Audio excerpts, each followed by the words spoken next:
یہ میری خوش قسمتی کہ میں حضور کا امت ساری زندگی اس کا شکریہ ادا کرتا رہوں تو حق کے شکر ادا نہ۔ ہم حضور کی امتی، نبی انتظار کرتے رہے، نبی منتظر رہے۔ حضرت خلیل اللہ کی بارگاہ میں پکار رہے ہیں، ربنا وابعث فیہم رسولا، مالک رسول بھیج دے۔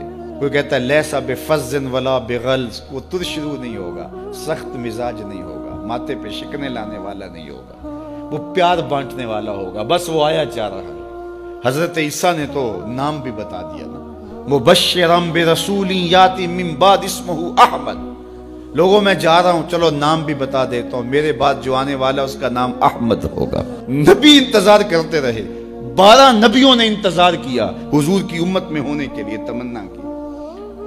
نستورہ راہب انتظار کرتا رہا، بحیرہ راہب انتظار کرتا رہا۔ شب ہجر کی سختیاں کوئی اس سے جا کے پوچھے، تیری راہ تکتے تکتے جسے صبح ہو گئی۔ زندگیاں گزار دی انہوں نے۔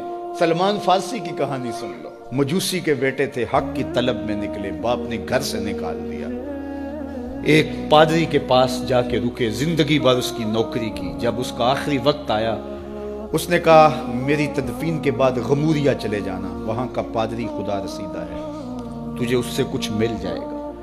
کہتے میں وہاں سے غموریا آ گیا، پھر اس پادری کی ساری زندگی خدمت کی۔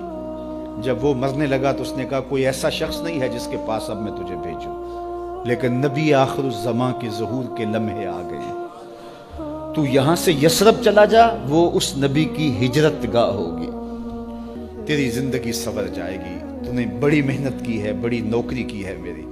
کہتے میں نے اس کو کہا کہیں ایسا نہ ہو میں دھوکہ کھا جو مجھے کوئی نشانی بتا دے۔ اس نے کہا 3 نشانیاں، ایک صدقہ نہیں لے گا، دوسرا ہدیہ رد نہیں کرے گا، تیسرا 2 کندھوں کے درمیان مہر نبوت ہو۔ کہتے ہیں میں نے اس کی تدفین کی، یثرب کی جانب جاتے ہوئے ایک قافلے میں شامل ہو گیا، انہوں نے مجھے پکڑ کے اپنا غلام بنا لیا، لیکن میرے پہ مہربانی یہ کی کہ مجھے بیچا جا کے مدینے میں۔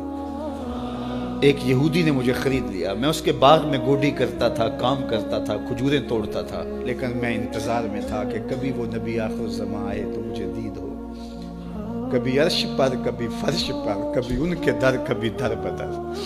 غم عاشقی تیرا شکریہ، میں کہاں کہاں سے گزر گیا۔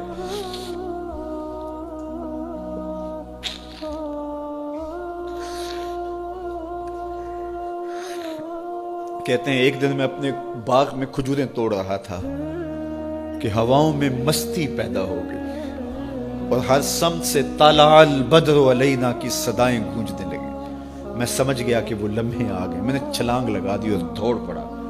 میرے آقا نے سمجھا شاید غلام بھاگ گیا، اس نے دوڑ کے مجھے پکڑ لیا۔ میں نے اس کو کہا کہ میں نوکر تیرا ہی ہوں، لیکن دل نوکر کسی اور کا ہے، میں بھاگوں گا نہیں، مجھے جانے دے۔ میں کچھ کھجوریں لے گیا تھا صدقے کی نیت سے، جا کے حضور کو پیش کی۔ آقا کریم نے فرمایا ہم نبی صدقہ نہیں لیتے۔ کہتے ہیں نشانی ایک پوری ہو گئی۔ کہتے ہیں کہ میں کچھ دنوں کے بعد اور کھجوریں لے گیا اور میری نیت ہدیہ کی تھی، میں نے پیش کی، حضور نے قبول فرما لی، لیکن میں بھی کہتا تھا تیسری نشانی بھی پوری ہو لے تو پھر مانوں گا، اور وہ کیا تھی؟ 2 کندھوں کے درمیان مہر نبوت۔ کہتے ہیں ایک دن حضور میرے باغ میں آئے اور آقا کریم نے اپنے مبارک کندھے پہ چادر رکھی ہوئی تھی اور چادر کی اوٹ میں مہر نبوت چھپی ہوئی تھی، اور میں پیچھے ہو کے دیکھتا تھا، اور میری آرزو یہ تھی کہ کوئی تیز جھونکا ہوا کا آئے اور چادر ہٹ جائے اور میں مہر نبوت کی زیارت کر لوں۔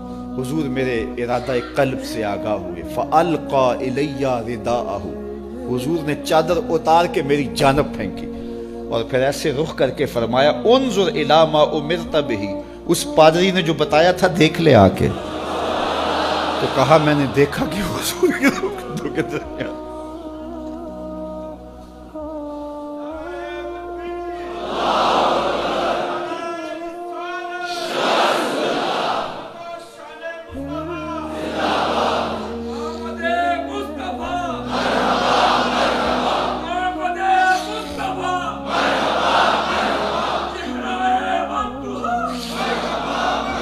شب ہجر کی سختیاں کوئی اس سے جا کے پوچھے، تیری راہ تکتے تکتے جسے صبح ہو گئی۔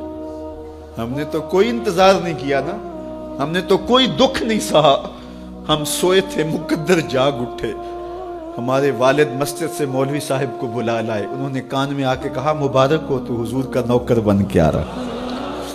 میرے والد گرامی ایک شعر جھوم کے پڑھا کرتے تھے, محمد جانے جانا ہے پیغمبر ہو تو ایسا ہو, رسولوں کی بشارت سے مبشر ہو تو ایسا ہو, امر توقیر کا سب کو موکر ہو تو ایسا ہو, کیا ہم کو غلام ان کا مقدر ہو تو ایسا. میں اپنے مقدر پہ قربان نہ جاؤں, آپ اپنے مقدر پہ نثار نہ جائیں. ہمیں وہ نبی ملا جو نبیوں کا نبی ہے.